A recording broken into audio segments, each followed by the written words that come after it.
Hello everyone, welcome to our YouTube channel S foundation academy. तो आज के lecture में हम 11th क्लास का एक इम्पोर्टेंट टॉपिक शुरू करने जा रहे हैं। उस टॉपिक का नाम है रिडॉक्स रिएक्शन। तो रिडॉक्स रिएक्शन को स्टार्ट करने का मेन मकसद है कि जैसे ही बच्चे 11th से 12th में जाते हैं तो क्या होता है, वहाँ पे अगर आप कुछ इंपॉर्टेंट टॉपिक देखोगे उसके अंदर ऑक्सीडेशन स्टेट है। जो ऑक्सीडेशन स्टेट आप इस चैप्टर में पढ़ोगे, ऑक्सीडेशन नंबर पढ़ोगे, आप सबको पता है ऑक्सीडेशन क्या होता है, रिडक्शन क्या होता है, ये सारी चीज़ें कैसे वहाँ पे अप्लाई होने वाली हैं। तो कहने का मतलब हम पूरा का पूरा एप्लीकेशन पार्ट पे पूरा फोकस करेंगे कि कैसे ये चीज़ें 12th में यूज होंगी, क्या इसकी एप्लीकेशंस है, ताकि आपको 12th क्लास में इशू ना हो। क्योंकि आप सबको पता है ऑक्सीडेशन नंबर क्या होता है, ऑक्सीडेशन स्टेट क्या होता है, आपने टर्म 1 में अच्छे से निकाल चुके हो इन चीज़ों को। पर जैसे 12th में जाओगे तो आपको यहाँ पे दिक्कत होगी कि कैसे जो वहाँ पे आप कॉन्सेप्ट पढ़ोगी कैसे वो इस चैप्टर से लिंक्ड है। तो हम उन्हीं टॉपिक्स पे या उन्हीं इंपॉर्टेंट एप्लीकेशन पे फोकस करेंगे। तो बिना टाइम वेस्ट किए हुए इनको शुरुआत करते हैं। तो चैप्टर का नाम अपना रिडॉक्स रिएक्शन। तो आप ध्यान से देखो, इस रिडॉक्स के अंदर ही दो चीज़ें छुपी हुई हैं। उनमें से पहली चीज़ है रिडक्शन। पहली चीज़ RED से मिलके बनी हुई है, तो कहने का मतलब पहली चीज़ है रिडक्शन। और दूसरी यहाँ पे बात है OX का मतलब है ऑक्सीडेशन। तो रिडॉक्स अपने आप में ही दो वर्डों को छुपाए हुए है। उसमें से पहला वर्ड है कौन सा, रिडक्शन, और दूसरा वर्ड है कौन सा, ऑक्सीडेशन।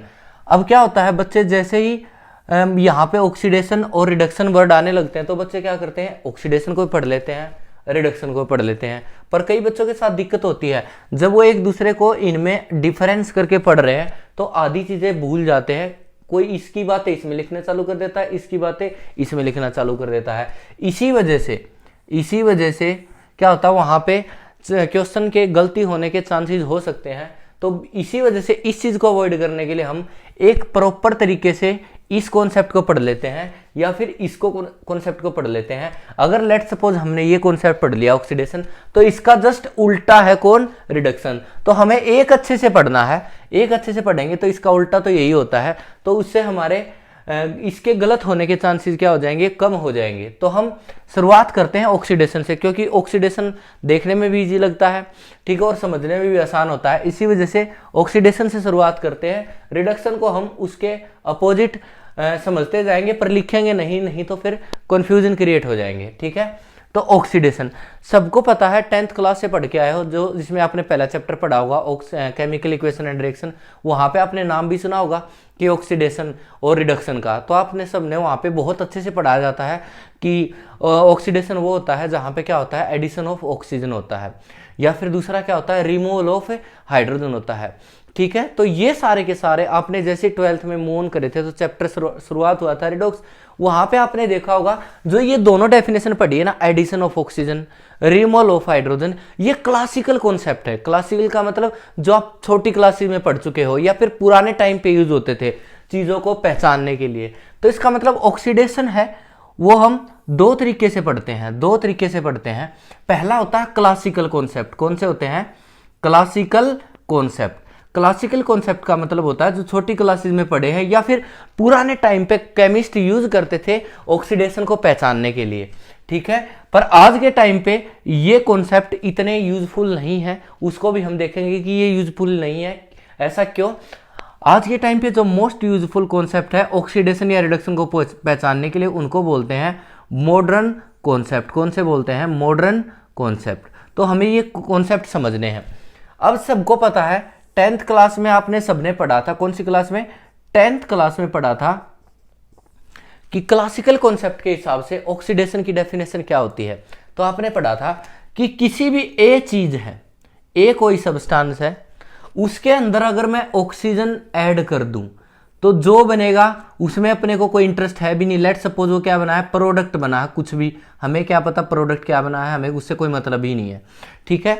अगर कोई भी ए चीज है, अगर उसमें किसका एडिशन हुआ है, ऑक्सीजन गैस का एडिशन हुआ है, तो हम बता देते थे कि वो क्या कहलाता था, ऑक्सीडेशन कहलाता था। ये हमने क्लासिकल कॉन्सेप्ट के हिसाब से 10th क्लास में पढ़ा था। ये क्लासिकल कॉन्सेप्ट के हिसाब से डेफिनेशन है किसकी, ऑक्सीडेशन की, ठीक है। एक और बात पढ़ी थी, लेट सपोज कोई भी एक रिएक्टेंट है, क्या है, रिएक्टेंट था, कोई भी हो सकता है, XYZ कुछ भी, ठीक है। अगर मैं उसको हीट कर दूं या फिर लाइट दे दूं या फिर इलेक्ट्रिसिटी सोन, ठीक है, एक्सेट्रा, अगर मैं इन सब चीजों का यूज करके रिएक्टेंट को तोड़ दूं और वहां से कौन सी गैस रिलीज हो जाए, हाइड्रोजन, तो वो भी एक ऑक्सीडेशन को पहचानने का एक तरीका था। तो एक और इंपॉर्टेंट डेफिनेशन जो आपने 11th क्लास में पढ़ी होगी वो क्या था, अगर कोई सब्सटेंस ए है, अगर उसके अंदर एडिशन हुआ है किसका, मोर इलेक्ट्रोनेगेटिव एलिमेंट का, किसका, मोर इलेक्ट्रोनेगेटिव एलिमेंट का, तो मोर इलेक्ट्रोनेगेटिव एलिमेंट का एडिशन हुआ, उसके बाद कुछ भी प्रोडक्ट बना है, हमें नहीं मतलब को क्या बना है, हमें तो बस ये देखना है किसी भी ए चीज के अंदर कोई भी मोर इलेक्ट्रोनेगेटिव एलिमेंट का क्या हुआ है, एडिशन हुआ है, तो उसको भी क्या देते थे, ऑक्सीडेशन कह देते थे। ठीक है, तो इसका मतलब अगर मैं ध्यान से देखूं क्लासिकल कॉन्सेप्ट के हिसाब से ऑक्सीडेशन की 3 डेफिनेशन मुझे समझ में आती हैं जो मुझे यहाँ पे दिख रही है। पहली इंपॉर्टेंट क्या है, कोई भी ए चीज है उसके अंदर अगर ऑक्सीजन एडिशन हुआ, ऑक्सीजन ऐड हुआ दिखा, तो उसको नाम दे दूंगा मैं ऑक्सीडेशन। अगर कहीं पे ऑक्सीजन नहीं आए तो इसका मतलब वहां से अगर किसी में हीट करने पे या कुछ करने पे हाइड्रोजन गैस निकल रही है तो उसको नाम दे दूंगा मैं ऑक्सीडेशन। अगर किसी ए चीज में मोर इलेक्ट्रोनेगेटिव एलिमेंट का एडिशन हुआ है तो उसको भी क्या नाम दे दिया जाएगा, ऑक्सीडेशन। तो ये तीनों चीजें पहचानने का तरीका है किसको, ऑक्सीडेशन को। तो अब सवाल उठता है, अगर यही हमारे तीनों बातें ही हमें ऑक्सीडेशन को पहचानने का तरीका है, तो हमें मॉडर्न कॉन्सेप्ट की जरूरत क्यों पड़ी, what was the need of modern concept, क्यों जरूरत पड़ी मॉडर्न कॉन्सेप्ट की। ठीक है, तो अब हम आते हैं इस पे। अब सवाल ये हमें समझ में आता है, किसी के अंदर एडिशन ऑफ ऑक्सीजन हो रहा है तो ऑक्सीडेशन कहलाता है, किसी के अंदर रिमूवल ऑफ हाइड्रोजन हो रहा है तो वो भी ऑक्सीडेशन कहलाता है, या फिर किसी के अंदर अगर हम मोर इलेक्ट्रोनेगेटिव का एडिशन देखते हुए मिलते हैं तो वो भी क्या कहलाता है, ऑक्सीडेशन कहलाता है। पर याद करो 10th क्लास याद करो जिसमें आपने पढ़ा था एक इंपॉर्टेंट रिएक्शन, यहां पे देख लेते हैं उस इंपॉर्टेंट रिएक्शन को। डिस्प्लेसमेंट रिएक्शन कौन सी थी, zinc plus copper sulphate, zinc plus copper sulphate reaction करके आप सबको पता है कॉपर की जगह पे कौन आ जाता था, जिंक आ जाता था, जिसको नाम देते थे आप डिस्प्लेसमेंट रिएक्शन। तो यहां पे देखो सवाल आता था कि जिंक को जैसे कॉपर सल्फेट में मिलाया जाता है तो इसका ब्लू कलर था, आपको सबको पता है कॉपर का क्या, कॉपर सल्फेट का कैसा कलर होता है, ब्लू कलर होता है और डिस्पेयर हो जाता है। ये सवाल आता था, हमें उस सवाल पे नहीं जाना है, हमें यहाँ पे देखना है कि अगर तुम इस रिएक्शन को ध्यान से देखोगे ना तो इस रिएक्शन में कहीं पे एडिशन ऑफ ऑक्सीजन हुआ है, ना ही इस रिएक्शन में कहीं पे रिमूवल ऑफ हाइड्रोजन हुआ है, ना ही इस रिएक्शन में कहीं पे addition of more electronegative element हुआ है, तो फिर भी इस रिएक्शन में एक का ऑक्सीडेशन हो रखा है और दूसरे का रिडक्शन हो रखा है। तो अब सवाल उठता है इनको कैसे बताऊंगा, इन तीनों की मदद से तो मैं कभी भी नहीं बता सकता, ना तो इसमें एडिशन ऑफ ऑक्सीजन है, ना ही इसमें रिमूवल ऑफ हाइड्रोजन है और ना ही इसमें addition of more electronegative element है। तो फिर कैसे बताऊंगा कि इसमें किसका ऑक्सीडेशन हुआ है, किसका रिडक्शन हुआ है। उसके लिए मुझे जरूरत पड़ी मॉडर्न कॉन्सेप्ट की, नए मेथड बनाने पड़े, नए कॉन्सेप्ट बनाने पड़े, जिसकी मदद से मैं बता पाऊंगा कि ये सारे के सारे मेथड ये कुछ ही रिएक्शन में वैलिड होते हैं, दुनिया की हर रिएक्शन में ये सारे के सारे मेथड वैलिड है ही नहीं, जिसकी मदद से वहां पे मुझे नए कॉन्सेप्ट बनाने पड़ गए। उन कॉन्सेप्ट को नाम दिया जाता है मॉडर्न कॉन्सेप्ट, और उन मॉडर्न कॉन्सेप्ट की वजह से ही, उन मॉडर्न कॉन्सेप्ट की मदद से ही हम दुनिया की हर रिएक्शन में बता सकते हैं कि कहां पे किसका ऑक्सीडेशन हुआ है, किसका रिडक्शन हुआ है, सारी चीजें बताएंगे।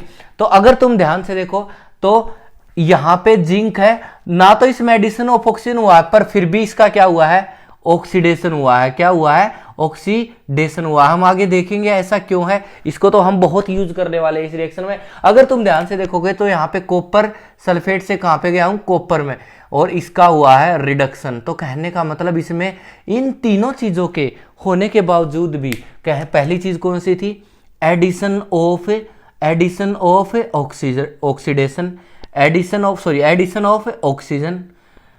दूसरा रिमूवल ऑफ हाइड्रोजन, तीसरा addition of more electronegative element, ये नहीं होने के बावजूद भी वहां पे जिंक का ऑक्सीडेशन हो रहा है और कॉपर का क्या हो रहा है, रिडक्शन हो रहा है। और ये सारी डेफिनेशन किसके लिए वैलिड थी, ऑक्सीडेशन के लिए वैलिड थी। इसका मतलब अगर हमें रिडक्शन की डेफिनेशन देखनी है तो इसका उल्टा होता है according to classical concept. Classical concept के हिसाब से अगर मैं रिडक्शन बनाऊं तो क्या करूंगा, removal of oxygen, addition of hydrogen, removal of more electronegative element is called reduction.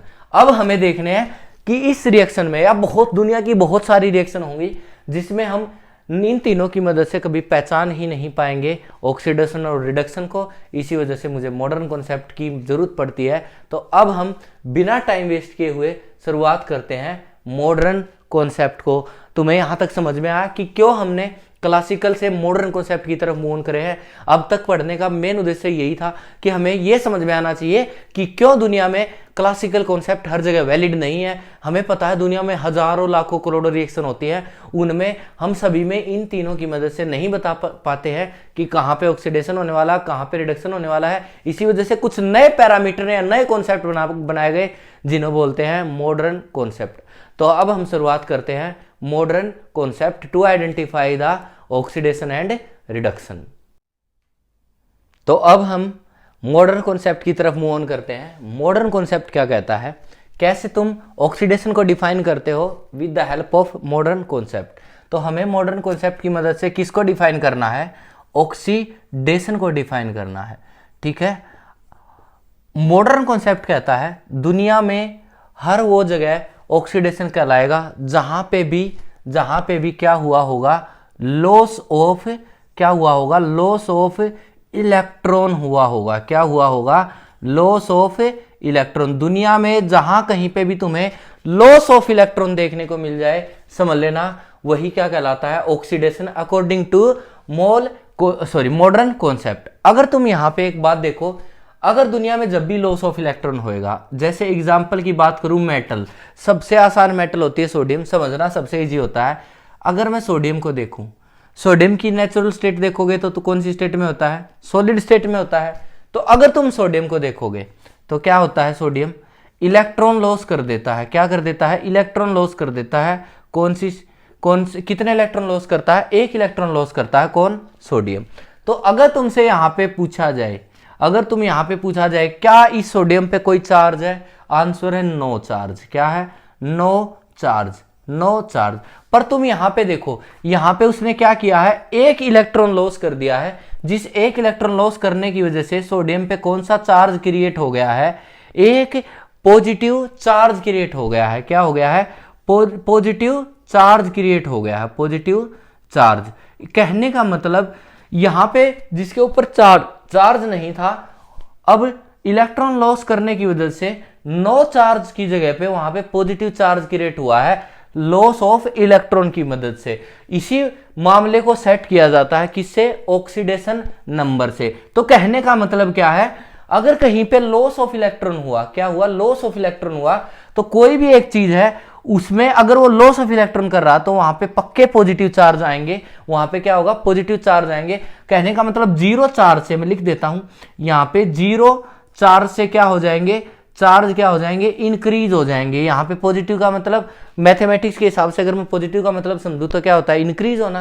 क्या हुआ है, तो वहां पे +1 चार्ज आया है, यहाँ पे +1 और भी आ सकते हैं, +2 भी आ सकता है, +3 भी आ सकता है, +4 भी आ सकता है। मैं यहाँ पे +1 लेके चल रहा हूं, तो जीरो चार्ज से यहाँ पे क्या आया है, +1 चार्ज आया। कहने का मतलब ये चार्ज है जो क्या हो गया है, इंक्रीज हो गया है। क्या आ गया है, इंक्रीज हुआ है, किसमें, इन चार्ज। क्या हुआ, चार्ज में क्या हुए हैं, इंक्रीमेंट हुए हैं। इन्हीं को नाम दिया जाता है या पढ़ा जाता है किसकी टर्म में, ऑक्सीडेशन नंबर या फिर ऑक्सीडेशन स्टेट की टर्म में। किसकी टर्म में, ऑक्सीडेशन स्टेट या ऑक्सीडेशन नंबर की टर्म में। तो क्या होता है, जब भी दुनिया में लॉस ऑफ इलेक्ट्रॉन होते हैं तो चार्ज क्या होते हैं, कम से ज्यादा हो जाते हैं। जीरो से क्या हो गए, एक चार्ज हो गया, कम से ज्यादा मतलब इंक्रीज हो गया चार्ज में, या फिर बोल सकते हैं इंक्रीज हो गए किसमें, ऑक्सीडेशन स्टेट में। तो जब भी लॉस ऑफ इलेक्ट्रॉन होते हैं उसकी वजह से दुनिया में क्या होते हैं, इंक्रीमेंट होते हैं।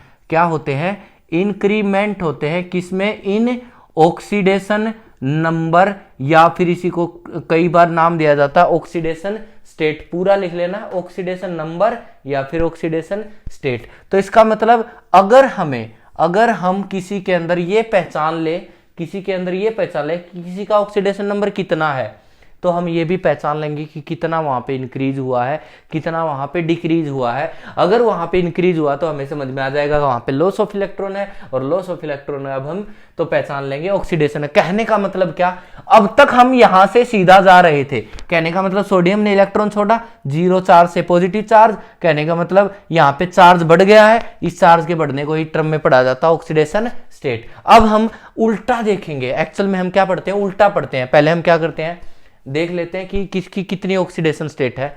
ऑक्सीडेशन स्टेट चेक कर लेते हैं तो हमें पता लग जाता है वहां पे लॉस ऑफ इलेक्ट्रॉन हुआ है या फिर गेन ऑफ इलेक्ट्रॉन हुआ है। उससे पता लग जाता है हमें ऑक्सीडेशन हुआ है या फिर रिडक्शन हुआ है। तो कहने का मतलब सारे के सारे पैरामीटर किस पे डिपेंड करते हैं, इन चीजों पे डिपेंड करते हैं। किस पे डिपेंड करते हैं, ऑक्सीडेशन स्टेट या ऑक्सीडेशन नंबर पे।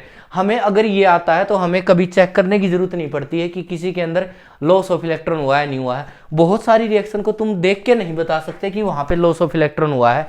जैसे अभी यही रिएक्शन पड़ी थी, अगर तुम ध्यान से देखो तो यहाँ पे तुमने अभी ध्यान से देखा होगा कॉपर सल्फेट के साथ रिएक्शन हुई थी, तो क्या बना था, जिंक सल्फेट प्लस कॉपर हुआ था, जिंक सल्फेट प्लस कॉपर हुआ था। इस रिएक्शन में ना तो मुझे कहीं पे इलेक्ट्रॉन का लॉस दिख रहा, ना कहीं पे गेन दिख रहा।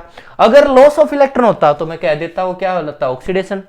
अगर गेन ऑफ इलेक्ट्रॉन होता तो मैं इसका उल्टा हो जाता, क्या हो जाता, रिडक्शन। तो पर यहाँ पे ना कहीं पे मुझे ऑक्सीडेशन दिख रहा, ना कहीं यहाँ पे मुझे रिडक्शन दिख रहा। तो फिर मुझे कौन हेल्प करेगा कि यहाँ पे बताने में कि किसका ऑक्सीडेशन हुआ है और किसका रिडक्शन हुआ है, उसकी मदद से वो हेल्प करता है कौन, ऑक्सीडेशन स्टेट या फिर ऑक्सीडेशन नंबर। और अगर तुम इसको टेक्निकली पॉइंट ऑफ व्यू से देखो तो हम इसको बता भी सकते हैं कि यहाँ पे किसका लॉस ऑफ इलेक्ट्रॉन हुआ है, किसका गेन ऑफ इलेक्ट्रॉन हुआ। वो हम आगे एप्लीकेशन पार्ट में देखेंगे, क्योंकि ये रिएक्शन बहुत ही इंपॉर्टेंट रिएक्शन है जिसको हम यूज करेंगे किसमें, इलेक्ट्रोकेमिकल में। किसमें, इलेक्ट्रोकेमिकल सेल को पढ़ने में।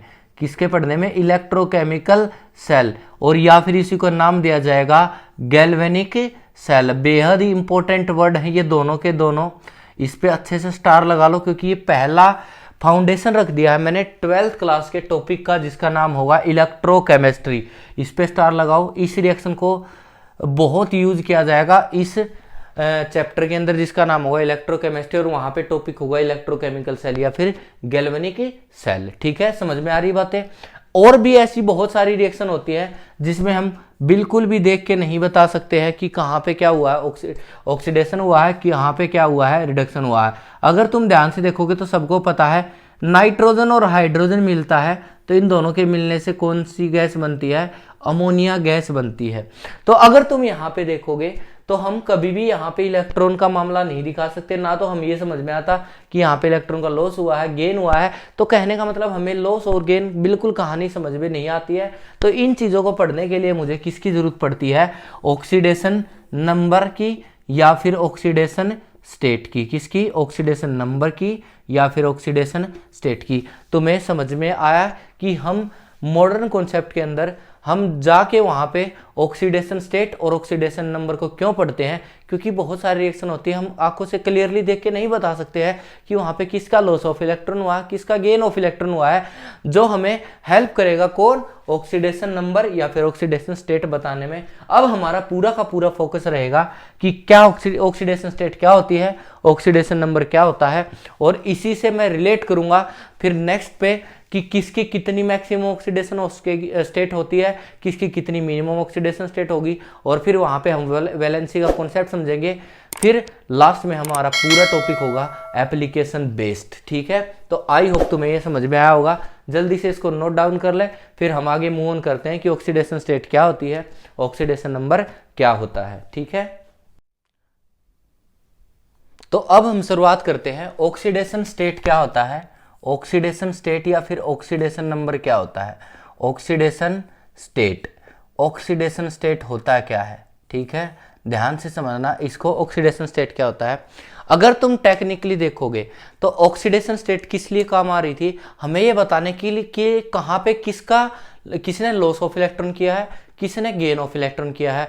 अगर किसी ने लॉस ऑफ इलेक्ट्रॉन किया है तो कहलाता है ऑक्सीडेशन, किसी ने गेन ऑफ इलेक्ट्रॉन किया है तो कहलाता है रिडक्शन। हमने पहले ही पढ़ा दिया था कि ऑक्सीडेशन का उल्टा क्या होता है, reduction. Loss of electron is called oxidation and gain of electron is called reduction. तो अब हमें ये चीज क्या हेल्प करती है, ये चीज ये हेल्प करती है कि कहाँ पे लॉस ऑफ इलेक्ट्रॉन हुआ है, कहाँ पे गेन ऑफ इलेक्ट्रॉन हुआ है, पर एक्चुअल में इनका वास्तविकता के साथ कोई संबंध नहीं है। कहने का मतलब क्या, ऑक्सीडेशन स्टेट नाम की कोई भी चीज दुनिया पे एग्जिस्ट नहीं करती है। दुनिया में कोई ऑक्सीडेशन स्टेट नाम की चीज नहीं है, पर इसका महत्व बहुत ज्यादा है, इंपॉर्टेंस इसका बेहद है। कहने का मतलब जैसे आपने 10th क्लास में या 9th क्लास में मैटर के नाम बारे में बहुत सुना होगा। मैटर क्या होते हैं, मैटर होते हैं जिनका मास होता है, और जब मास होता है किसी भी चीज का तो ऑफकोर्स वो स्पेस ऑक्यूपाई करते हैं। तो आपने वहां पे सुना होगा जैसे चेयर है, मार्कर है, बोर्ड है, मैं हूं, आप हो, या कोई भी ऐसी चीज जो आपको दिख रही हो, सारे के सारे क्या होते हैं, मैटर कहलाते हैं, क्योंकि उन सभी का मास होता है। पर आपने वहां पे एक क्वेश्चन पढ़ा होगा कि जैसे हेट हो गया, लव हो गया, ठीक है। कहने का मतलब ये सारे के सारे, जैसे प्यार हो गया, मोहब्बत हो गया, ठीक है ना, किसी से घृणा करनी हो गई, तो ये सारे के सारे क्या है, मैटर नहीं होती है, मैटर नहीं होते, क्योंकि इनका ना तो कोई मास होता, ना ही कोई स्पेस ऑक्यूपाई करते हैं। तो ये होते क्या है, ये इमोशंस होते हैं। आप सबको पता है ये दुनिया में कोई होता ही नहीं है, ऐसी चीज कोई होता ही नहीं है, इनका वास्तविकता के साथ कोई संबंध है ही नहीं science of point of view से। अगर साइंस के पॉइंट ऑफ व्यू से देखोगे आप, इन चीजों का कोई मतलब ही नहीं है, प्यार, मोहब्बत, नफरत, घृणा, कुछ ऐसा कोई रोल ही नहीं होता साइंटिस्ट के हिसाब से। पर इन चीज़ों का दुनिया में बहुत बड़ा महत्व होता है। ये इमोशंस होते हैं जो एक चीज़ों को दूसरी चीज़ों से कनेक्ट करने के लिए हेल्प करते हैं। उसी प्रकार ऑक्सीडेशन स्टेट नाम की कोई भी दुनिया में चीज़ नहीं होती है, जिस प्रकार प्यार, मोहब्बत, नफरत अगर साइंटिस्ट के हिसाब से कोई चीज़ नहीं होती है, पर उनका इंपॉर्टेंस ज़्यादा होता है। इसी प्रकार इनका इंपॉर्टेंस बहुत ज़्यादा होता है, पर इन नाम की कोई भी चीज़ दुनिया में एग्जिस्ट नहीं करती है। तो कहने का मतलब क्या है, ये एक हाइपोथेटिकल कॉन्सेप्ट होता है, हाइपोथेटिकल नंबर होता है, कोई भी ऐसा वास्तविकता के साथ इनका संबंध नहीं होता है। तो कहने की बात इसमें पहली क्या है कि this is totally A hypothetical, क्या है, हाइपोथेटिकल नंबर है या स्टेट है, हाइपोथेटिकल क्या है, नंबर है। ऑक्सीडेशन स्टेट क्या है, एक हाइपोथेटिकल है। हाइपोथेटिकल का मतलब होता है जिसका वास्तविकता के साथ कोई संबंध ना हो, दुनिया में उस नाम की कोई चीज एग्जिस्ट ना करते हो, फिर भी उसको पढ़ रहे हैं, क्योंकि बहुत सारी चीजों को बताने में हेल्पफुल है ये, ठीक है। ये हमें समझ में आता है पहली बात। दूसरी इंपॉर्टेंट बात क्या है कि कैसे कैलकुलेट करेंगे किसको, ऑक्सीडेशन स्टेट को, कैसे ऑक्सीडेशन स्टेट का कैलकुलेशन होगा। ऑक्सीडेशन स्टेट को इसी को नाम दिया जाता है लगभग ऑक्सीडेशन नंबर। क्या नाम दिया जाता है, ऑक्सीडेशन नंबर। इसी को लगभग नाम दिया जाता है। कुछ केसेस है जहां पे दोनों चीज क्या करती हैं, डिफर करती है, ठीक है। तो पहली इंपॉर्टेंट बात है या पहला रूल है किसको कैलकुलेट करने का, ऑक्सीडेशन स्टेट को। कि क्या रूल है वो, कि जो भी ऑक्सीडेशन स्टेट है, क्या है, जो भी ऑक्सीडेशन स्टेट है या फिर ऑक्सीडेशन नंबर है, वो टोटली डिपेंड करता है, टोटली किस पे डिपेंडेंट है, इलेक्ट्रोनेगेटिविटी डिपेंडेंट है। लिख लो, बेहद इंपॉर्टेंट काम की बात है, इलेक्ट्रोनेगेटिविटी डिपेंडेंट है। यही सारे सवाल कराएगी, यही बात सारे क्वेश्चन कराएगी आपके कि ये किस पे डिपेंड करती है, इलेक्ट्रोनेगेटिविटी क्या है, डिपेंडेंट है। इलेक्ट्रोनेगेटिविटी पे क्या करती है, डिपेंड करती है, कौन, ऑक्सीडेशन स्टेट या फिर ऑक्सीडेशन नंबर। ये दूसरी बात थी आपकी किसके कैलकुलेशन के लिए, ऑक्सीडेशन नंबर के कैलकुलेशन के लिए। सबसे इंपॉर्टेंट पॉइंट तो यही है। पहली बात तो ये हाइपोथेटिकल नंबर है। दूसरा कैसे कैलकुलेट करेंगे, हम इलेक्ट्रोनेगेटिविटी की मदद से हम ऑक्सीडेशन स्टेट को निकालेंगे, ठीक है। पहली इंपॉर्टेंट या दूसरे पॉइंट में पहली इंपॉर्टेंट बात है ये, ठीक है। कैसे, अब हम रूल बनाते हैं कि किस केसेस में हम ऑक्सीडेशन स्टेट इसकी मदद से निकालेंगे, किस में नहीं निकालेंगे। तो अगर सबसे पहली बात करूं मैं, सबसे पहला पॉइंट होता है जो भी एलिमेंट है जैसे नेचर में एग्जिस्ट करते हैं उनकी ऑक्सीडेशन स्टेट क्या होगी, जैसे फ्लोरीन, जैसे क्लोरीन, जैसे ऑक्सीजन, नाइट्रोजन गैस, ठीक है, कार्बन, लोहा, सोडियम, मैग्नीशियम, ये नेचर में कैसे एग्जिस्ट करते हैं। और अगर उसका एग्जिस्टेंस समझ में आ गया ना आपको, तो आपको समझ में आ जाएगा कि उनकी ऑक्सीडेशन स्टेट क्या है। हम देखते हैं एक एक करके कि क्या मामला है उनका। अगर मैं आपको देखूं, ध्यान से देना, मेटल की अगर मैं बात करूं, आपको पता है पीरियोडिक टेबल में हम क्या पढ़ते हैं, या तो मेटल के बारे में चर्चाएं होती है अपनी, या फिर किसके बारे में चर्चाएं होती है, मेटलॉइड के बारे में बातें होती हैं अपनी, या फिर वहां पे बातें होती हैं किसके बारे में, नॉन मेटल के बारे में। किसके बारे में बातें होती है, नॉन मेटल। अगर मैं ध्यान से देखूं, मेटल है, दुनिया में जितनी भी मेटल है उनके अगर मैं नेचुरल स्टेट की बातें करूं, किसकी बातें करूं, नेचुरल स्टेट। नेचुरल स्टेट का मतलब होता है वो नेचर में कैसे एग्जिस्ट करते हैं। जैसे नाइट्रोजन की बातें करूं, नेचर में कैसे एग्जिस्ट करती है, N2 की फॉर्म में, N की फॉर्म में नहीं। अगर मैं ऑक्सीजन की बातें करूं तो कैसे एग्जिस्ट करती है, O2 की फॉर्म में एग्जिस्ट करती है। ठीक है, उसी प्रकार मेटल कैसे एग्जिस्ट करती है दुनिया में, नेचुरल स्टेट क्या है, नेचुरल स्टेट क्या है। हम आई थिंक उस साइड में लिख लेंगे तो बेटर रहेंगे ज्यादा। ठीक है, तो मेटल की नेचुरल स्टेट के बारे में बातें करते हैं। मेटल की नेचुरल स्टेट, मेटल की natural state, natural state, natural state का मतलब होता है नेचर में कैसे एग्जिस्ट करेंगी या करती हैं। ठीक है, अगर आपने देखा हो लोहा है, लोहे का सिंबल क्या होता है, अगर आपसे पूछूं Fe होता है, लोहे का सिंबल क्या होता है, Fe। तो ये नेचर में कैसे एग्जिस्ट करता है, ऐसे ही तो एग्जिस्ट करता है। कैसे, किसी से बॉन्ड बना के एग्जिस्ट नहीं करता है, ऐसे ही पड़ा रहता है। ये एक एलिमेंट है, इस एलिमेंट के अंदर क्या होते हैं, ये कौन सा एलिमेंट है, आयरन एलिमेंट है। इस आयरन एलिमेंट के क्या अंदर क्या होते हैं, आयरन एटम होते हैं। और आयरन एटम कौन सी स्टेट में रहते हैं, बिना बॉन्ड बनाए ही स्टेबल रहते हैं। कहने का मतलब मोनो एटॉमिक फॉर्म में रहता है। किस फॉर्म में रहता है, किसी के साथ बॉन्ड नहीं बनाता है। कहने का मतलब कैसे एग्जिस्ट करता है, ऐसे ही एग्जिस्ट करता है, Fe की फॉर्म में, किसी के साथ कोई जुड़ा हुआ नहीं रहता है लोहा अपनी नेचुरल स्टेट में। अगर मैं सोडियम की बात करूं, अगर मैं सोडियम की बात करूं तो सोडियम कैसे रहता है नेचर में, Na। कौन सी स्टेट में रहता है, सॉलिड में, लिख दो सॉलिड स्टेट में। अगर मैं आपसे बात करूं सोडियम के नीचे कौन होता है, पोटेशियम, नेचुरल स्टेट क्या होती है, S, ऐसे होता है। इसके नीचे कौन होता है, रुबिडियम, ऐसे ही इसके नीचे सीजियम होता है। सारे सॉलिड स्टेट में एग्जिस्ट होते हैं और किसी के बिना बॉन्ड बनाए ही एग्जिस्ट करते हैं। ये ऐसे कैसे पड़े रहते हैं सॉलिड स्टेट में। अगर मैं सेकंड ग्रुप की बातें करूं तो कौन सी है, जैसे बेरिलियम हो गई, ठीक है, मैग्नीशियम हो गया, कैल्शियम हो गया, स्ट्रोंटियम हो गया, बैरियम हो गया। ये सारी की सारी मेटल ऐसी है जो सॉलिड स्टेट में पड़ी रहती हैं बिना किसी से बॉन्ड बनाए। तो कहने का मतलब इन सब की नेचुरल स्टेट भी ऐसी होती है, बिना बॉन्ड बनाए। कहने का मतलब मेटल जब भी नेचुरल स्टेट में होती है तो अकेले पड़ी रहते हैं, किसी के साथ बॉन्ड बनाने की जरूरत नहीं है, किसी और एलिमेंट के साथ, दूसरे के साथ। ठीक है, अगर मैं और की बात करूं, जैसे डी ब्लॉक में आयरन हो गया, कोबाल्ट हो गया, कॉपर भी नाम सुना होगा आपने, जिंक हो गया। ठीक है, सारी डी ब्लॉक की मेटल है। और भी नाम सुना होगा, मैग्नीज नाम सुना होगा, क्रोमियम भी सुना होगा। ये भी सारी सॉलिड स्टेट में पड़ी रहती हैं और किसी के साथ इन्हें बॉन्ड बनाने की जरूरत नहीं है, क्योंकि इनके अंदर ऑलरेडी से पहले से ही बॉन्ड होते हैं। उन बॉन्ड को नाम दिया जाता है मेटलिक बॉन्ड। तो इसी वजह से इनको जरूरत नहीं है किसी और के साथ, ये खुद के साथ ही मेटलिक बॉन्ड बना के स्टेबल रहते हैं। तो क्या जरूरत है इन्हें किसी और के साथ जुड़ने की, ऑलरेडी इनके अंदर खुद का एक नया बॉन्ड है जिसका नाम है मेटलिक बॉन्ड। ठीक है, तो कहने का मतलब किसी के साथ बॉन्ड नहीं बनाते। और भी डी ब्लॉक में है, सॉरी पी ब्लॉक में कौन सी मेटल है, आप सबको पता है एल्यूमिनियम एक मेटल है। एल्यूमिनियम के नीचे गैलियम का मामला इसी टाइप का है। ठीक है, मतलब ये सारी की सारी मेटल है, पी ब्लॉक की मेटल है, जो ऐसे ही रहती है बिना किसी से बॉन्ड बनाए। और आपने नाम सुना होगा Sn हो गया, Pb हो गया, ये सारी की सारी सॉलिड स्टेट में पड़ी रहती है बिना किसी से बॉन्ड बनाए। तो कहने का मतलब, अब मैं इस बात पे आ रहा हूं, इंपॉर्टेंट बात पे, कि मेटल है वो दुनिया में जो भी मेटल है, या फिर एफ ब्लॉक की भी हो सकती है, वो कोई भी फर्क नहीं है। ठीक है, कोई भी मेटल है उसकी नेचुरल स्टेट होती है वो किसी से बिना बॉन्ड बनाए ही रह सकती है। क्या होती है वो, simple, without combining, without combining with other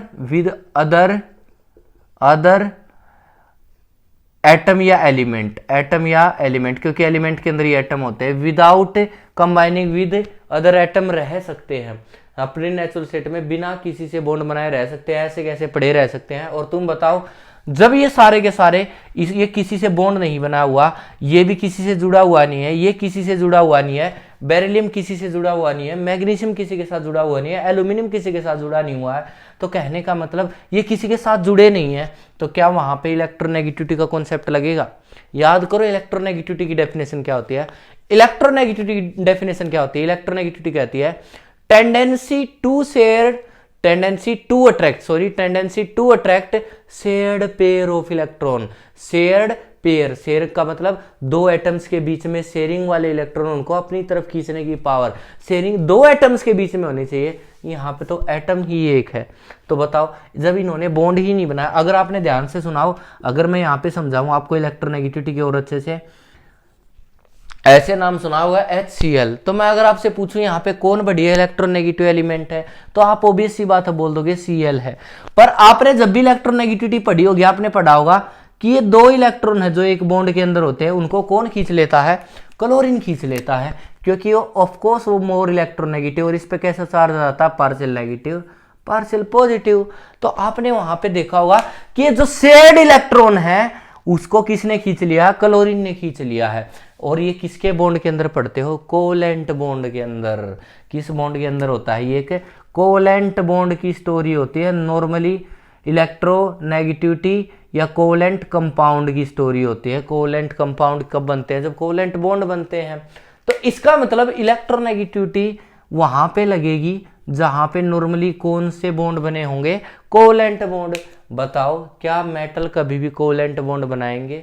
या फिर क्या जब इसने बॉन्ड नहीं, क्या या कोई बॉन्ड बनाएगा मेटेलिक बॉन्ड के अलावा? नहीं, किसी दूसरे से जुड़ेगा ही नहीं। जब दूसरे से अगर ऐसा होता कि सोडियम यहाँ पे Cl के साथ जुड़ा होता, तो मैं बोल देता यहाँ पे एक और दो डिफरेंट है, तो यहाँ पे Cl ने खींच लिया इलेक्ट्रॉन को, और इसके कैसा चार्ज आएगा? इस पे नेगेटिव, और सोडियम ने इलेक्ट्रॉन दे दिया तो पॉजिटिव आ गया। तो मैं आराम से बता देता कि दो एटम है, तो उनमें से कौन खींचने वाला है और कौन उसको लॉस करने वाला है, तो मैं आराम से बता देता। पर यहाँ पे तो सोडियम अकेला ही है, और जब सोडियम अकेला है तो किसी के साथ जुड़ा ही नहीं है, और जब जुड़ा ही नहीं है तो वहाँ पे इलेक्ट्रोनेगेटिविटी का कोई मतलब ही नहीं बनता, क्योंकि इलेक्ट्रोनेगेटिविटी अपने आप में कहती है मैं तभी डिफाइन होंगी जब मुझे किसी के साथ ये एक, या फिर बोल सकते हैं एक एटम को दूसरे के साथ जोड़ोगे। यहाँ पे तो एटम अकेला पड़ा है, जब जुड़ा ही नहीं है, किसी के साथ जुड़ा ही नहीं है, तो कोई खींचने वाला भी नहीं है, खींचने वाला नहीं है, तो वहाँ पे ना तो कोई पॉजिटिव आया ना ही कोई नेगेटिव आया। तो कहने का मतलब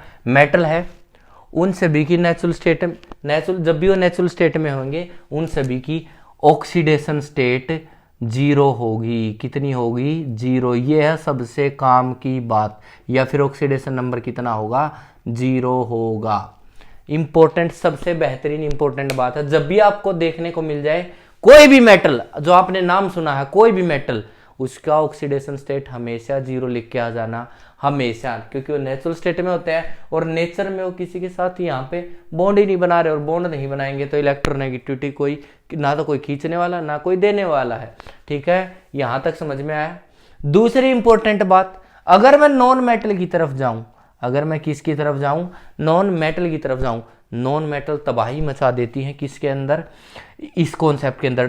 नॉन मेटल नेचुरल स्टेट में अलग ही तरीके से रहते हैं। क्या रहते हैं? नेचुरल स्टेट में अलग अलग तरीके से रहते हैं। उसको हम देखते हैं नेक्स्ट स्लाइड पे।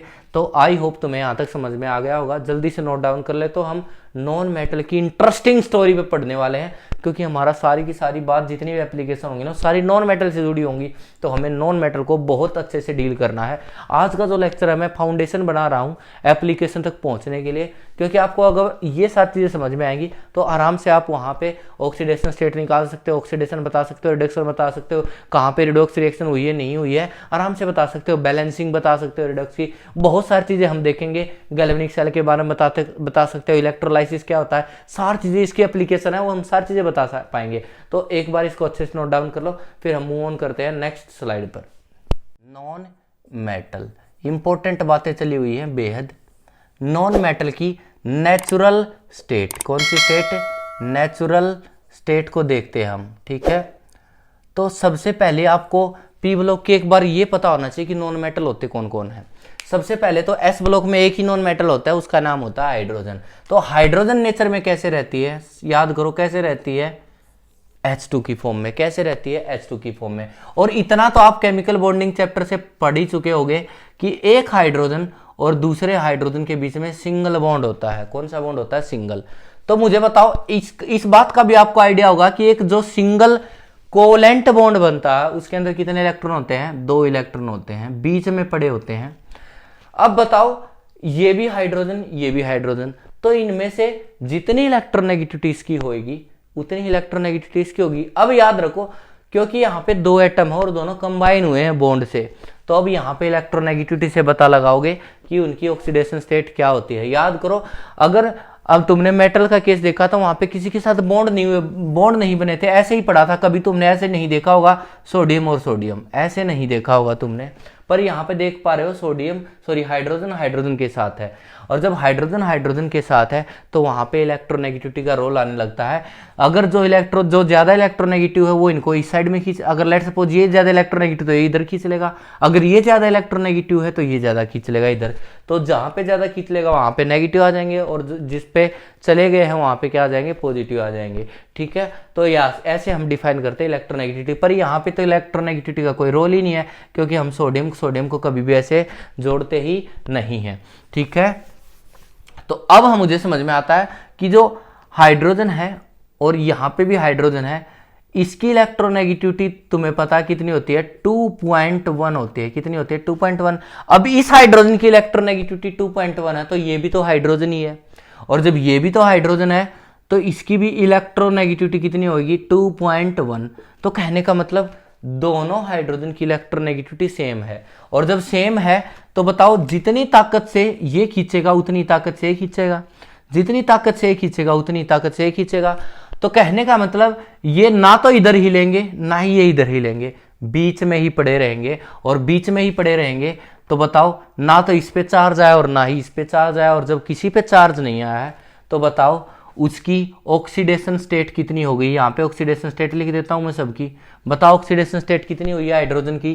0। कितनी हो गई है? 0। तो आपसे कभी पेपर में आ जाए, बताओ हाइड्रोजन की नेचुरल स्टेट क्या होती है?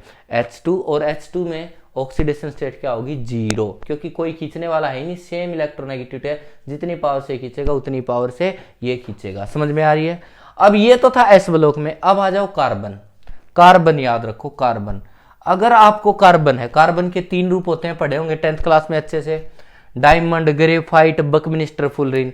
चाहे कौन सा ही आ जाए तीनों में से, चाहे डायमंड आ जाए, चाहे ग्रेफाइट आ जाए, चाहे बकमिस्टर फुलरिन आ जाए, कार्बन की स्टेट में होता है नॉर्मली सॉलिड स्टेट में होता है। जैसे आपने देखा होगा हीरा सॉलिड होता है।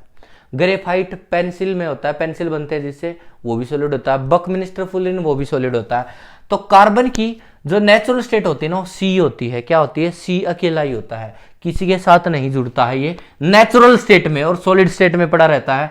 तो बताओ, जब ये किसी के साथ जुड़ा नहीं है तो बताओ इसकी ऑक्सीडेशन स्टेट जुड़ने के बाद ही तो डिफाइन करते हैं ना हम, तभी हम देखते हैं कि कौन ज्यादा इलेक्ट्रोनेगेटिव कौन कम इलेक्ट्रोनेगेटिव। जब ये जुड़ा ही नहीं है तो क्या इसकी ऑक्सीडेशन स्टेट होगी? कुछ आंसर नहीं। जिस प्रकार मेटल की थी उसी प्रकार कार्बन की हो जाएगी 0। समझ में आ गया? जुड़ा है, पहली बात तो देखा करो किसी के साथ जुड़ता है, और जब नहीं जुड़ता है तो ऑब्वियस सी बात है यहाँ पे 0, और जब जुड़ गया तो चेक करो कौन ज्यादा इलेक्ट्रोनेगेटिव है। और आ जाओ, इससे बाद आता है नाइट्रोजन। बताओ नाइट्रोजन नेचर में कैसे रहता है? सबको पता है, N2 गैस की फॉर्म में रहता है। N2 क्या होता है? गैस होता है ना। बताओ, इतना तो फिर आप केमिकल बॉन्डिंग से जान गए होंगे कि नाइट्रोजन है और दूसरा नाइट्रोजन है, उसके बीच में ट्रिपल बॉन्ड होता है। सही है? तो अगर मुझे आप बताओ, एक बॉन्ड में कितने इलेक्ट्रॉन होते हैं? 2, और बीच में पड़े होते हैं। अगर तुम्हें इलेक्ट्रोनेगेटिविटी भी नहीं पता किसकी ज्यादा है किसकी कम है, तो ये तो समझ में आ रहा ना, एक नाइट्रोजन यहाँ पे तो एक नाइट्रोजन यहाँ पे है, जितनी ताकत के साथ ये इसको खींचेगा उतनी ही वापस ताकत के साथ ये खींच लेगा, जितना ताकत के साथ ये खींचेगा उतनी ताकत के साथ ये खींचेगा। और जब ये दोनों इक्वल ताकत लगा रहे हैं तो ये ना तो इलेक्ट्रॉन इधर जाएंगे ना ही इधर जाएंगे, और जब ना तो इधर आएंगे और ना ही इधर जाएंगे तो किसी पे कोई चार्ज नहीं होएगा, और उस टाइम पे उसकी ऑक्सीडेशन स्टेट कितनी कहलाएगी? 0 कहलाएगी। समझ में आ रही बातें? समझ में आई बातें? कैसे डिफाइन करते हैं नेचुरल स्टेट? देखो गजब की मामला चला हुआ है। और उसी प्रकार कौन है? ऑक्सीजन। बताओ ऑक्सीजन कैसे रहता है नेचर में? O2 की फॉर्म में। बताओ ऑक्सीजन के बीच में कौन सा बॉन्ड होता है? डबल बॉन्ड होता है। मुझे बताओ, एक बॉन्ड के अंदर 2 इलेक्ट्रॉन होते हैं तो क्या कोई नहीं खींचेगा? आंसर नहीं। तो इसकी ऑक्सीडेशन स्टेट कितनी हो जाएगी? 0। नेचुरल स्टेट में तो चाहे कोई भी हुआ चाहे मेटल चाहे नॉन मेटल, सबकी जीरो होती है। उसको हम कैलकुलेशन बना के लिख भी देंगे। अब तुम्हें एक दो और उदाहरण समझ लो, कोई बड़ी बात नहीं है, सुन लो। जैसे फ्लोरीन, चाहे फ्लोरीन हुआ, चाहे क्लोरीन हुआ, चाहे ब्रोमीन हुई और चाहे आयोडीन हुई, बताओ फ्लोरीन कैसे रहती है नेचर में? गैस फॉर्म में। क्लोरीन भी कैसे होती है? गैस। और आपको पता है ब्रोमीन तो कैसा होता है? लिक्विड। नॉन, एक अकेला ही ऐसा नॉन मेटल है जो लिक्विड फॉर्म में होता है। और आयोडीन तो आपको पता ही है, आयोडीन नमक। पर ये वो आयोडीन नहीं है कि आयोडीन नमक वाला है। नॉर्मली ऐसे याद रख सकते हो कि आयोडीन नमक सॉलिड स्टेट में, पर ये खाने वाला आयोडीन नहीं है। तो मुझे बताओ यहाँ पे दो एटम और फ्लोरीन के बीच में तो बेहतरीन सबको पता है सिंगल बॉन्ड। ये भी पता है कि क्लोरीन जब इसी के ग्रुप का है तो यहाँ पे भी सिंगल बॉन्ड आएगा। जब इसमें फ्लोरीन में सिंगल है तो क्लोरीन में भी सिंगल है। ब्रोमीन में भी क्या आएगा? सिंगल बॉन्ड, क्योंकि सारे एक ही ग्रुप के हैं। सबको पता ही है ये बातें तो, क्योंकि केमिकल बॉन्डिंग से जान ही गए होगा आप। ठीक है, तो यहाँ पे समझ में आता है कि इसके अंदर दो इलेक्ट्रॉन है, ना तो ये खींचेगा ना ये खींचेगा, तो ऑक्सीडेशन स्टेट कितनी हो जाएंगी? 0। इसकी भी ऑक्सीडेशन स्टेट 0 0 0। समझ में आ गई? तो मतलब ये कौन से ग्रुप के एलिमेंट, अगर आपको पता हो तो अच्छे से पीरियोडिक टेबल के अंदर ग्रुप नंबर 17 के, ग्रुप नंबर 17 के जितने भी एलिमेंट हैं नेचुरल स्टेट में उन सभी की ऑक्सीडेशन स्टेट 0। अब आ जाओ ग्रुप नंबर 18। कौन सा? Group number 18। ग्रुप नंबर 18 बोलो कौन सा होता है? Noble gas. बेहतरीन इंपॉर्टेंट है ये नोबल गैस। ठीक है, बताओ पहला नोबल गैस, बताओ नेचर में कैसे रहते हैं? आपने पढ़ा होगा, बिना किसी से बॉन्ड बनाए हुए। इनके पास तो वो है जो किसी के पास नहीं है। कौन? ऑक्टेट और डुप्लेट। और जब ऑक्टेट और डुप्लेट होते हैं तो ये एक्स्ट्रा स्टेबलाइज होते हैं, और एक्स्ट्रा स्टेबलाइज होते हैं इसी वजह से किसी के साथ नहीं जुड़ते हैं। और जब किसी के साथ जुड़ेंगे नहीं तो मुझे बताओ सबकी ऑक्सीडेशन स्टेट 0 हो जाएगी या नहीं हो जाएगी? ऑफकोर्स वहां पे क्या हो जाएगी? 0, क्योंकि इनमें कौन सा रूल लगता है? या तो डुप्लेट या फिर ऑक्टेट। ऑक्टेट लगने की वजह से ये स्टेबल होते हैं, और जब दुनिया में स्टेबल है इसका मतलब वो क्या है? किसी के साथ बॉन्ड नहीं बनाएगा। No bond formation. नो लिख लो, बॉन्ड फॉर्मेशन। और जब बॉन्ड ही नहीं बना है, चाहे वो आयनिक हो चाहे कुछ भी नहीं बनाया तब किसी ने, तो मुझे बताओ क्या वहां पे बताओ ऑक्सीडेशन स्टेट अराइज होंगे? आंसर है नहीं। वो कितने हो जाएंगे? 0। वो तो तब बनेंगे ना जब क्या हो जाएंगे वो? जब क्या होंगे? वो बॉन्ड बने होंगे। बताओ मुझे हीलियम कौन सी स्टेट में होता है? गैस। जितनी भी होती है सारी गैस, क्योंकि नाम गैस है। ऑक्सीडेशन स्टेट कितनी? 0। नियोन की भी 0। आर्गन भी गैस स्टेट में होता है 0। समझ में आ रही बातें? तो ये सारी बात इनके लिए 0 0 का मामला हो गया। अब कुछ इंपॉर्टेंट बातें तुम देख लो नॉन मेटल के केस में, मैं यहाँ पे ही लिख देता हूँ ऊपर ही। अगर तुम ध्यान से देखो तो यहाँ पे तुम्हें समझना है P4 का मामला। इसको बोलते हैं फॉस्फोरस। फॉस्फोरस नाम बहुत सुना हुआ फॉस्फोरस का। फॉस्फोरस की नेचुरल स्टेट होती है, फॉस्फोरस की लिख देता हूँ नेचुरल स्टेट कौन सी होती है? नेचर में कैसे रहती है फॉस्फोरस? नेचुरल स्टेट होती है P4। क्या होती है? P4। जिस प्रकार ऑक्सीजन नेचर में कैसे रहता है? O2 की फॉर्म में। नाइट्रोजन कैसे रहता है? N2 की फॉर्म में। फ्लोरीन कैसे रहता है? F2 की फॉर्म में। उसी प्रकार फॉस्फोरस जो एलिमेंट है वो नेचर में कैसे रहता है? P4। और चाहे तुम देख लो सारे के सारे जब फॉस्फोरस ही है तो बताओ ना ही कोई खींचने वाला ना ही कोई देने वाला, ऑक्सीडेशन स्टेट क्या होता है? 0। जब चारों के चारों सारे ही फॉस्फोरस है तो कोई डिफरेंट तो है ही, ना तो कोई खींचने वाला ना कोई देने वाला, तो ऑक्सीडेशन स्टेट 0। समझ में आई बातें? यहाँ तक समझ में आ रही बातें आपको अच्छे से? अब यहाँ पे एक बात और देखने की, फॉस्फोरस होता क्या? आपने देखा होगा माचिस की तिल्ली जलाते हो उसमें क्या होता है? फॉस्फोरस होता है। पहले अगर तुम फिल्मों में देखा था बारूद बनता था। फॉस्फोरस से क्या होता है? बारूद बनाने के लिए काम आता है। तो आप ऐसे याद रखते हो, पी से फॉस्फोरस, P4 की फॉर्म में एग्जिस्ट करता है P4। और जब कितने ही आ जाए है तो चारों के चारों ही फॉस्फोरस, और जब चारों के चारों फॉस्फोरस है तो ना कोई खींचने वाला ना ही कोई देने वाला, उसी प्रकार उसकी ऑक्सीडेशन स्टेट कितनी हो जाएगी? 0। और ऐसे ही सल्फर, जो सल्फर है वो नेचर में कैसे रहता है? उसकी नेचुरल स्टेट क्या होती है? याद रखना, उसकी नेचुरल स्टेट होती है S8। कैसी होती है? S8। गजब है ये S8। क्या होता है? S8 12th क्लास में यूज होएगा। ट्वेल्थ क्लास में यूज होगा कि P4 है वो कैसा स्ट्रक्चर होता है।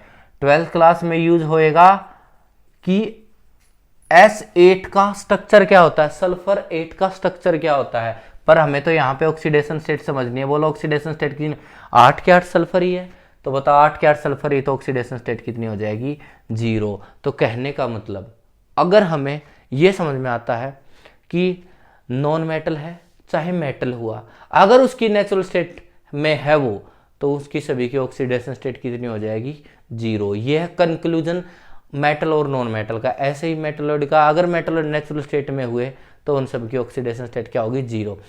जितने भी मेटल होते हैं ऑक्सीडेशन स्टेट में किसी के साथ बॉन्ड नहीं बनाते, उनकी तो वैसे ही 0। अब आती है बात नॉन मेटल की। कार्बन ऐसे कैसा रहता है, किसी के साथ बॉन्ड नहीं बनता, नॉर्मल, ठीक है, उसकी 0। नाइट्रोजन कैसे रहती है, N2 की फॉर्म में 0। ऑक्सीजन कैसे रहती है, O2 की फॉर्म में 0।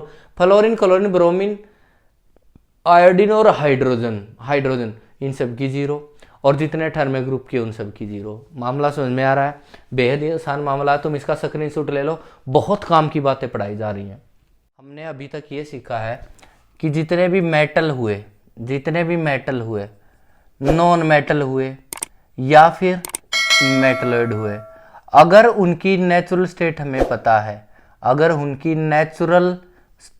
पता है, तो नेचुरल स्टेट जितनी भी होती हैं उन सभी की ऑक्सीडेशन स्टेट क्या होती है, 0 होती है। क्या होती है, 0 होती है। ये हमें समझ में आया इंपॉर्टेंट बात। अब दूसरी इंपॉर्टेंट बात जो मुझे समझनी है, स्टोरी ऑफ हाइड्रोजन। किसकी स्टोरी समझनी है हमें, हाइड्रोजन की स्टोरी समझनी है, H हाइड्रोजन। इसका क्या रोल होगा ऑक्सीडेशन स्टेट के मामले में, ऑक्सीडेशन स्टेट को कैसे ये फैसिलिटेट करता है, ध्यान से सुनना। अगर हाइड्रोजन, तुम बताओ, अगर हाइड्रोजन हमें पता है, वैसे तो हाइड्रोजन क्या होता है, एक नॉन मेटल होता है, सबको पता है। ये क्या है, एक नॉन मेटल है, सबको पता है अच्छे से, ठीक है, नॉन मेटल है। अगर मैं इस नॉन मेटल को मेटल के साथ जोड़ देता हूं, लेट सपोज पोटेशियम जोड़ लो, पोटेशियम H, इसका नाम क्या हो जाएगा, पोटेशियम हाइड्राइड हो जाएगा। एक्चुअल में इसका नाम पोटेशियम हाइड्राइड है। मतलब कहने का मतलब अगर ये हाइड्रोजन मैंने मेटल के साथ जोड़ दिया, तो तुम बताओ 2 एटम है और 2 एटम, तो बताओ यहाँ पे कौन बढ़िया इलेक्ट्रोनेगेटिव एलिमेंट है। आपको पता है हाइड्रोजन, या फिर बोल सकते हो ये मेटल और ये नॉन मेटल है, और मेटल के ऊपर चार्ज आते हैं पॉजिटिव चार्ज। कौन से चार्ज आते हैं, पॉजिटिव। और नॉन मेटल के ऊपर कौन से चार्ज आते हैं, नेगेटिव चार्ज आते हैं। तो आप सबको पता है। और हाइड्रोजन है जो, उसके ऊपर अगर वो नेगेटिव चार्ज आ रहा है तो कितना आ रहा है, आप सबको पता है, 1 नेगेटिव आता है। कितना आता है, 1 नेगेटिव आता है। और यहाँ पे इस पे 1 नेगेटिव, तो इस मेटल पे कितना है, यहाँ पे के ऊपर कितना है, +1 होता है। कितना होता है, +1। तो कहने का मतलब ये है, अगर ये नॉन मेटल मेटल के साथ जुड़ा है, तो यहाँ पे इसके कितना ऑक्सीडेशन स्टेट कंसीडर होगा, -1। कितना होगा ऑक्सीडेशन स्टेट, कितना होगा इसका, कितना होगा, जो इसके ऊपर चार्ज है, चार्ज कितना है, -1, तो इसकी ऑक्सीडेशन स्टेट कितनी होगी, -1 ऑक्सीडेशन स्टेट होगी। समझ में आ रही बातें।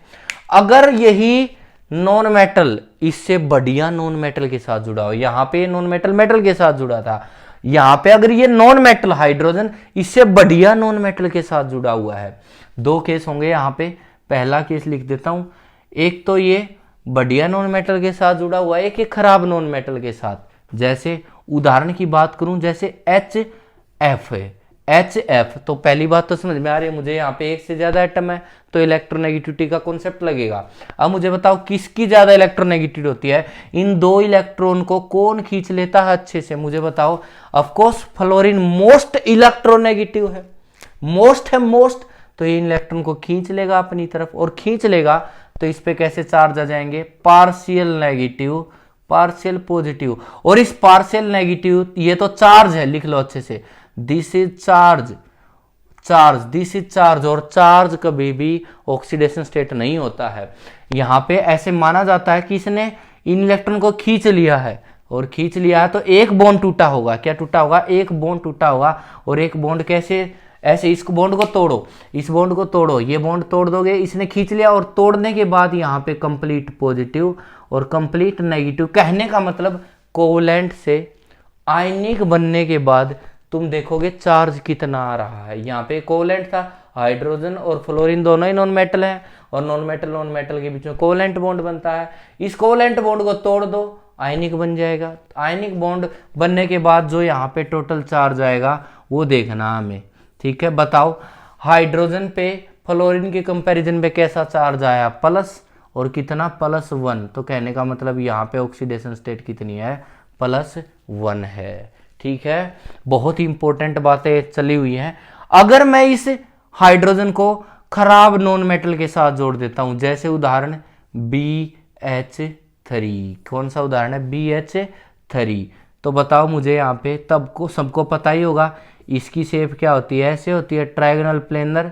ये तो तुम निकाल लोगे, sp2 हाइब्रिडेशन और sp2 हाइब्रिडेशन है तो क्या है, होगी ट्रायगोनल प्लेनर। मुझे बताओ इस हाइड्रोजन और इस बोरोन में से कौन बढ़िया इलेक्ट्रोनेगेटिव है, कौन बढ़िया इलेक्ट्रोनेगेटिव है इन दोनों में से, तो सबको पता है हाइड्रोजन बढ़िया इलेक्ट्रोनेगेटिव। इसकी इलेक्ट्रोनेगेटिव 2.1 होती है और इसकी कितनी होती है, 2.0। तो बताओ कौन खींचेगा इन दो इलेक्ट्रॉन को, फ्लोरीन और हाइड्रोजन, और हाइड्रोजन खींच लिया ना तो यहाँ पे कौन सा चार्ज आया, पार्शियल नेगेटिव, और इस पे कैसा आया, पार्शियल पॉजिटिव। इस बॉन्ड को तोड़ दो इसको, जो तुमने देखा उसको तोड़ दो, तो यहाँ पे बोरोन के ऊपर कंप्लीट पॉजिटिव, हाइड्रोजन के ऊपर कंप्लीट नेगेटिव। अब देखो यहाँ पे कितना आया है, -1 चार्ज आया, वही क्या होगी, ऑक्सीडेशन स्टेट होगी। वो क्या होगी, ऑक्सीडेशन स्टेट।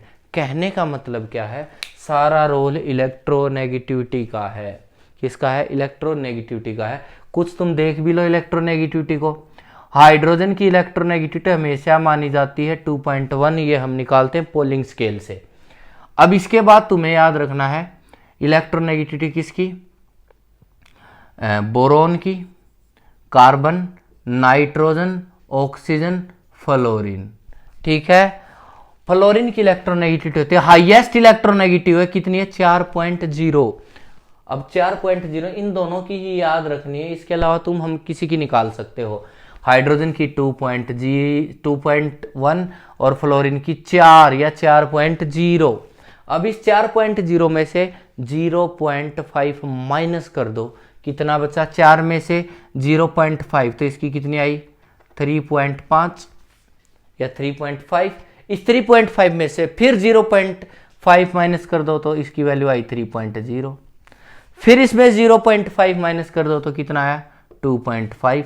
फिर किसकी, इसकी 2.0। तो देखो यहां से पता लग रहा है बोरोन और हाइड्रोजन में से कौन बढ़िया इलेक्ट्रोनेगेटिव है, हाइड्रोजन। कार्बन और हाइड्रोजन में से कौन बढ़िया इलेक्ट्रोनेगेटिव है, ये वाले। तो कहने का मतलब इसको छोड़ के सारे ही क्या है, हाइड्रोजन से, इसको छोड़ के सारे ही हाइड्रोजन से क्या है, बेहतरीन इलेक्ट्रोनेगेटिव है। अब तुम निकालना सीखो किसी भी एक कंपाउंड में, ठीक है। ध्यान से, अगर मैं ऐसे पूछूं तुमसे CH4 है, बताओ CH4 में हाइड्रोजन और कार्बन में से कौन बढ़िया इलेक्ट्रोनेगेटिव है, तो लिख लो। बताओ इसकी इलेक्ट्रोनेगेटिव 2.5, इसकी 2.1, तो कौन बढ़िया इलेक्ट्रोनेगेटिव हुआ, ऑफकोर्स कार्बन। तो कहने का मतलब हाइड्रोजन कैसा है, यहाँ पे लेस इलेक्ट्रोनेगेटिव, और लेस इलेक्ट्रोनेगेटिव है तो यहाँ पे कितना चार्ज कंसीडर करोगे, +1 या -1। लेस इलेक्ट्रोनेगेटिव का मतलब क्या होता है, इलेक्ट्रॉन दे देगा, मोर इलेक्ट्रोनेगेटिव का मतलब खींच लेगा, तो लेस इलेक्ट्रोनेगेटिव पे कैसा माना जाता है, +1। इंपॉर्टेंट बात, ठीक है। और उदाहरण मानो, और उदाहरण देख लो।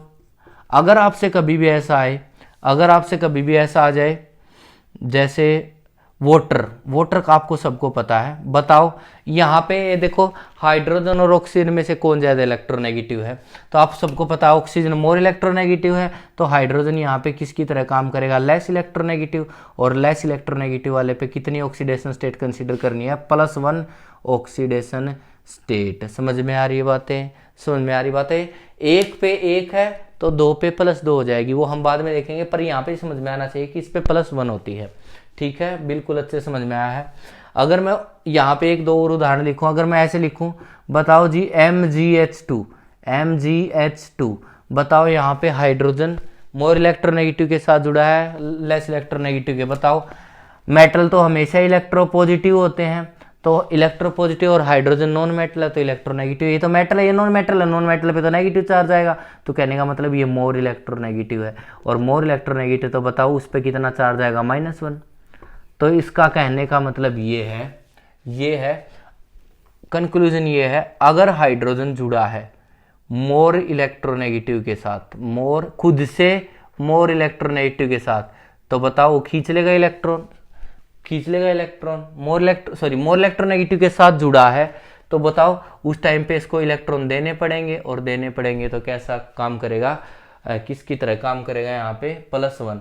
और अगर वो क्या है लेस इलेक्ट्रोनेगेटिव के साथ जुड़ा है, लेस इलेक्ट्रोनेगेटिव के साथ जुड़ा है, हाइड्रोजन कहने का मतलब जुड़ा है किसके साथ, लेस इलेक्ट्रोनेगेटिव। लेस इलेक्ट्रोनेगेटिव का मतलब है खुद से कम इलेक्ट्रोनेगेटिव का मतलब, और खुद से कम इलेक्ट्रोनेगेटिव से कौन होते हैं, मेटल। तो मेटल के केस में किसकी तरह बिहेव करेगा, एज ए खींचने वाले की तरह, और क्या बन जाएगा -1। तो यहाँ पे देखो ये जुड़ा है किससे, हाइड्रोजन जुड़ा है यहाँ पे लेस इलेक्ट्रोनेगेटिव थे उस टाइम पे -1, और यहाँ पे यहाँ पे हाइड्रोजन जुड़ा है मोर इलेक्ट्रोनेगेटिव के साथ, तो वहां पे किसकी तरह काम करेगा, +1। समझ में आ रही बात है। तो देने वाले की तरह अगर मोर इलेक्ट्रोनेगेटिव के लिख लो, मोर इलेक्ट्रोनेगेटिव के साथ जुड़ा तो उस टाइम पे क्या करेगा, इलेक्ट्रॉन देने पड़ेंगे तो +1। अगर लेस इलेक्ट्रोनेगेटिव के साथ जुड़ा तो उस टाइम पे इलेक्ट्रॉन वो खींच लेगा -1। तो ये थी स्टोरी किसकी, हाइड्रोजन की। बेहद ही इंपॉर्टेंट काम की बातें थी ये, ठीक है। तो ये थी हमें हाइड्रोजन की स्टोरी, और लास्ट स्लाइड देखते हैं जिसमें हम स्टोरी पढ़ेंगे किसकी, ऑक्सीजन की। तो अब हम मूव ऑन करते हैं अपनी लास्ट स्टोरी की तरफ, जिसका नाम है स्टोरी ऑफ ऑक्सीजन। ऑक्सीजन के क्या स्टोरी है, ऑक्सीजन की क्या स्टोरी रहेगी, वो किसके साथ जुड़ेगा तो कैसे बिहेव करेगा। बिल्कुल ऐसी स्टोरी है जिस प्रकार किसकी स्टोरी थी, हाइड्रोजन की। अगर ऑक्सीजन जुड़ा खुद से लेस इलेक्ट्रोनेगेटिव के साथ, तो उस टाइम पे उस पर क्या होगा, और अगर वो मोर इलेक्ट्रोनेगेटिव के साथ जुड़ा है क्या होगा, देखते हैं दोनों एग्जाम्पल की मदद से। अगर मैं यहाँ पे बात करूं ऑक्सीजन जुड़ गया फ्लोरीन के साथ, तो तुम बताओ ऑक्सीजन और फ्लोरीन में से कौन बढ़िया इलेक्ट्रोनेगेटिव है, तो ध्यान से बताओ। ऑफ कोर्स कौन बढ़िया इलेक्ट्रोनेगेटिव है, फ्लोरीन बढ़िया इलेक्ट्रोनेगेटिव है। तो फ्लोरीन कैसा है, मोर इलेक्ट्रोनेगेटिव, और यहां पे ऑक्सीजन है तो मोर इलेक्ट्रोनेगेटिव, पर फ्लोरीन के कंपैरिजन में उसे किसकी तरह बिहेव करेगा, लेस इलेक्ट्रोनेगेटिव की तरह बिहेव करना पड़ेगा, है नहीं पर बिहेव करना पड़ेगा। तो बताओ यहाँ पे लेस इलेक्ट्रोनेगेटिव की तरह है, तो बताओ उस टाइम पे इस पे प्लस आएंगे या माइनस आएंगे, या फिर बोलो इस पे प्लस आएंगे या माइनस आएंगे। तो ये मोर इलेक्ट्रोनेगेटिव तो खींच लेगा, लेस इलेक्ट्रोनेगेटिव तो प्लस आएगी। इस पे कैसे ऑक्सीडेशन स्टेट आएगी, प्लस आएगी। कैसे आएगी, लिख लो पॉजिटिव आएगी। अभी हम वो नहीं देख रहे कि कितनी आती है, वो हम निकालना सीखेंगे। बस याद रखो प्लस या पॉजिटिव ऑक्सीडेशन स्टेट आएगी अगर वो किससे जुड़ा है, मोर इलेक्ट्रोनेगेटिव के साथ। जैसे और उदाहरण कौन से हैं इसके, बहुत बेहतरीन इंपॉर्टेंट उदाहरण है ये। और कौन सा है, जैसे O2F2, O2F से, क्योंकि दुनिया में ऑक्सीजन से ज्यादा इलेक्ट्रोनेगेटिव एक ही एलिमेंट है, उसका नाम है फ्लोरीन। तो जितने भी उदाहरण इधर बनेंगे वो सारे के सारे तभी बनेंगे जब ऑक्सीजन किसके साथ जुड़ा है, फ्लोरीन के साथ। ऑक्सीजन किसके साथ जुड़ा है, फ्लोरीन के साथ। तो बताओ यहाँ पे भी फ्लोरीन के कंपैरिजन में ऑक्सीजन कैसा है, लेस इलेक्ट्रोनेगेटिव। और लेस इलेक्ट्रोनेगेटिव तो सबको पता है वो किसकी तरह बिहेव करेगा, पॉजिटिव या प्लस ऑक्सीडेशन स्टेट आएगी। अब हमें देखेंगे यहाँ पे कितनी आएगी, वो हम देखेंगे आने वाले टाइम पे कि प्लस कितनी आएगी, यहाँ पे हम निकालना सीखेंगे उसको, ठीक है। अगर फ्लोरीन ना हो दुनिया में, फ्लोरीन के अलावा एक्सेप्ट फ्लोरीन कोई भी मिल जाए दुनिया में ऑक्सीजन को, तो हमेशा उससे इलेक्ट्रॉन खींचेगा। सवाल उठते हैं कितने खींचेगा, क्या कैसी अगर एक्सेप्ट फ्लोरीन है तो हमेशा ऑक्सीजन कैसा है, मोर इलेक्ट्रोनेगेटिव। इसी के साथ आ जाता है तो उसके प्लस या लेस इलेक्ट्रोनेगेटिव बनना पड़ता है, क्योंकि ऑक्सीजन उसका क्या है, उसके फादर लगते हैं, फादर साहब पप्पा है फ्लोरीन किसका, ऑक्सीजन का। तो पप्पा के सामने दुनिया में चाहे कितना ही ताकतवर हो, पप्पा के सामने तो वो भी क्या हो जाता है, कमजोर हो जाता है। अगर फ्लोरीन मोर इलेक्ट्रोनेगेटिव है तो भले ही ये मोर इलेक्ट्रोनेगेटिव हुआ पर उसके कंपैरिजन में लेस इलेक्ट्रोनेगेटिव कहलाएगा। पर फ्लोरीन को हटा दूं, पिताजी को बाहर भेज दूं, तो ये हमेशा कैसे बिहेव करेगा, मोर इलेक्ट्रोनेगेटिव। और मोर इलेक्ट्रोनेगेटिव है तो हमेशा कैसी ऑक्सीडेशन स्टेट आएंगी, कैसी आएंगी, नेगेटिव ऑक्सीडेशन स्टेट आएंगी। कैसी आएंगी, नेगेटिव ऑक्सीडेशन स्टेट। और सवाल उठता है कितनी नेगेटिव ऑक्सीडेशन स्टेट हमें लेके चलनी है, तो सीधा सीधा याद रखना, नॉर्मली जितने भी केस यूज होंगे ना आपके सारे ऑलमोस्ट किसके होंगे, -2 ऑक्सीडेशन स्टेट मान के चलना है। क्योंकि दुनिया में जो ऑक्सीजन है वो हमेशा 2 बॉन्ड बनाने की कैपेसिटी रखता है, और 2 बॉन्ड बनाएगा तो 2 को तोड़ोगे तो बताओ, अगर लेट सपोज कार्बन है उसके साथ ऑक्सीजन जुड़ा है डबल बॉन्ड के साथ, तो एक में 2 इलेक्ट्रॉन, एक में 2 इलेक्ट्रॉन, तो बताओ अगर एक बॉन्ड को तोड़ोगे तो कार्बन और ऑक्सीजन, कार्बन के ऊपर नेगेटिव, इसके ऊपर प्लस, फिर ये भी तोड़ दोगे, इसके अंदर 2 इलेक्ट्रॉन है, ये 2 इलेक्ट्रॉन इसकी तरफ भाग जाएंगे, तो फिर तोड़ दोगे तो कार्बन के ऊपर 2 प्लस, ऑक्सीजन के ऊपर -2। तो जितने ऑक्सीजन हमेशा डबल बॉन्ड बनाता है और डबल बनाएगा तो खींच लेगा, कितने खींचेगा, 2 नेगेटिव खींचेगा, तो हमेशा 2 नेगेटिव होता है। किसके अलावा, एक्सेप्ट पर ऑक्साइड या फिर सुपर ऑक्साइड। सबको पता ही है पर ऑक्साइड और सुपर ऑक्साइड का क्या स्टोरी होता है। पर ऑक्साइड में बोलो क्या फॉर्मूला होता है, O2 2 नेगेटिव, ठीक है, और यहाँ पे O2 1 नेगेटिव। तो यहाँ पे अगर तुम पर ऑक्साइड में देखोगे ना, पर ऑक्साइड में ऑक्सीडेशन स्टेट होती है -1 और सुपर ऑक्साइड में हाफ होती है -12, ठीक है। तो पर ऑक्साइड की ये इंपॉर्टेंट बात है, ठीक है। पर आपके मोस्टली यूज होगा ये वाला ही, ठीक है, वो आपके कहीं कहीं पे यूज होंगे। जैसे उदाहरण लिख देता हूं मैं, H2O2, इसका नाम ही क्या है, हाइड्रोजन पर ऑक्साइड, नाम में ही पर ऑक्साइड है, तो ऑक्सीडेशन स्टेट तो -1 होनी है, ऑक्सीडेशन स्टेट तो -1 होनी है। 12th क्लास में देखने को मिलेगा, लगाओ स्टार। 12th क्लास में इंपॉर्टेंट उदाहरण बनता है ये H2O2 हम आएंगे, इस पे आएंगे कि कैसे इसमें -1 है वो हम देखेंगे, ठीक है। बाकी सभी के अलावा जितने भी ऑक्सीजन है वो हमेशा -2 चार्ज मान के चलना है आपको। बहुत ही इंपॉर्टेंट रूल चले हुए हैं।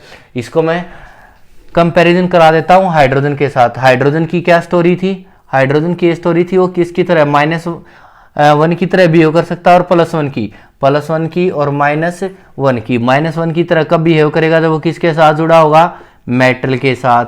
और जब वो किसके साथ जुड़ा होगा, 2 केस थे यहाँ पे, 2 केस थे या फिर चलो एक ही केस था, ठीक है। अगर वो किसके साथ जुड़ा होगा, नॉन मेटल के साथ। और यहाँ पे दूसरा क्या था, -1 की तरह कब बिहेव करेगा, जब वो लेस किससे जुड़ेगा, लेस इलेक्ट्रोनेगेटिव मेटल या नॉन मेटल से, लेस इलेक्ट्रोनेगेटिव मेटलॉइड लिख लो, अच्छे से वर्ड रहेगा, लेस इलेक्ट्रोनेगेटिव मेटलॉइड, ठीक। और वो कौन सा था, अकेला है दुनिया में, बोरोन, ठीक है। यहाँ पे अकेला ये जो बोरोन इसका मामला, तो इसके अलावा ये सारी की सारी स्टोरी थी किसकी, हाइड्रोजन की।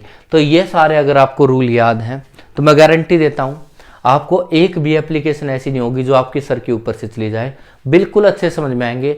नेक्स्ट क्लास में हम देखेंगे कि कैसे हम ऑक्सीडेशन स्टेट को इनका यूज करके निकाल सकते हैं, और कौन कौन सी जगह है जहाँ पे हमें कुछ इंपॉर्टेंट चीज़ें आपको याद रखनी पड़ेंगी, वो हम नेक्स्ट क्लास में देखेंगे। और भी इसके अलावा हम कुछ इंपॉर्टेंट बातें हम नेक्स्ट क्लास में देखेंगे।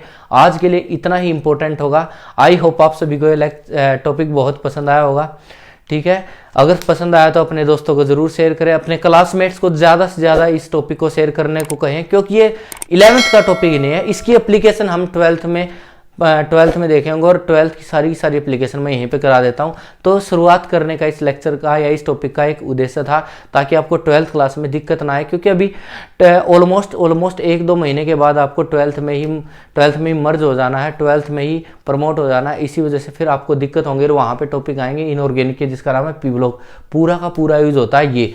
और इसी वजह से आपको दिक्कत ना आए, इसी वजह से इस टॉपिक को पढ़ाया जा रहा है। तो आप अच्छे से प्रॉपर नोट्स बनाओ। जितने बच्चे देख रहे हैं, चाहे 10 देखें, चाहे 1 देखें, चाहे 50 देखें, हर रोज वीडियो को स्किप मत करना, कि ऐसा नहीं है कि मैं कल पढ़ूंगा, परसों पढ़ूंगा। जितना वीडियो देख रहे हो आज का आज सारा का सारा नोट डाउन कर लो, और अपने दोस्तों को शेयर करो। आज के लिए इतना ही, बाय, धन्यवाद।